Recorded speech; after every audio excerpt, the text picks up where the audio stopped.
Ал ақан аша ғой.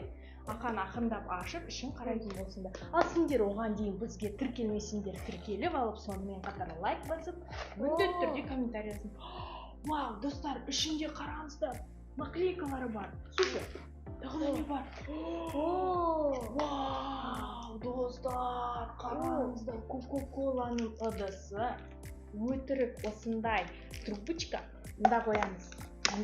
Және де Лед. бұл мұз, өтірік мұз. Өйткені бұл владать. Қараңдар, бұл өтірік Кока-кола, бұл қыш бөлбегіш. Коланың дәмі еске қошыған. Кәдімгідей коланың дәмі сияқты, иә? Бұны қазір ашып, сонда не істейді екенбіз? Қарайық, достар. Инструкция бойынша біз ол ішіндегі жидкостьті құйып, переклей, оны аралас